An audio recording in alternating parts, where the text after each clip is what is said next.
Lorsque l'Éternel apparut la 4e fois, Abraham se fut sous la forme de Melchisédek, afin de le préparer à vaincre une grande tentation. Melchisédek, roi de Salem, fit apporter du pain et du vin. Il était prêtre du Dieu Très-Haut, Genèse 14, 18. À cette époque, Abraham était fatigué car il revenait de la guerre. Peut-être avait-il impérieusement besoin de certaines choses.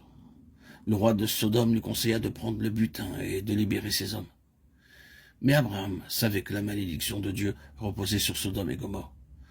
Aussi refusa-t-il d'accepter quoi que ce soit de la part du roi de Sodome, pour ne pas être souillé. Il lui fallait beaucoup de force spirituelle pour refuser une telle offre. Dieu lui est donc apparu pour lui donner cette force. Et il lui a apporté du pain et du vin qui devaient lui permettre de vaincre la tentation. Chacun d'entre nous doit faire face tous les jours à de nombreuses tentations. Mais Dieu a pourvu en notre faveur pour vaincre ces tentations, en faisant de notre Seigneur Jésus-Christ notre pain et notre breuvage quotidien.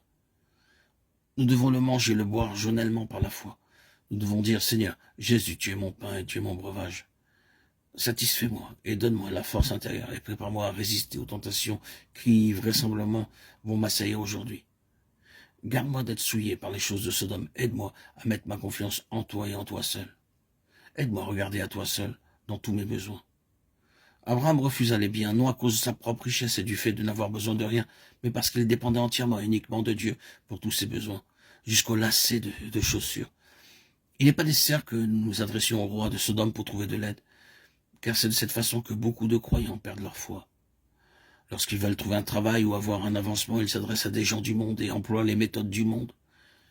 Ils mettent leur confiance dans leurs oncles et leurs tantes pour obtenir l'argent nécessaire à leur mariage. Si nous mettons notre confiance en Dieu, il honorera notre foi et il pourvoira à tous nos besoins, y compris les lacets de souliers. Abraham donna à Melchisédek la dîme de tout ce qu'il possédait, Genèse 14, 20.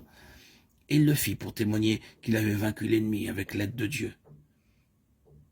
Il rendait ainsi également témoignage au fait que ce même Dieu suppléerait à l'avenir à tous ses besoins. En donnant la dîme, nous montrons que nous recevons tout de lui. Nous donnons également la preuve de notre confiance dans le Seigneur.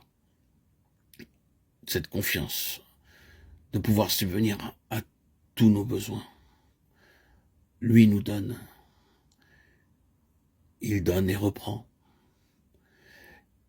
Quel que soient nos besoins, en donnant, nous disons par là au Seigneur que nous ne nous attendons point à quelques amis du monde ou quelques membres de notre parenté pour nous venir en aide, mais en lui seul.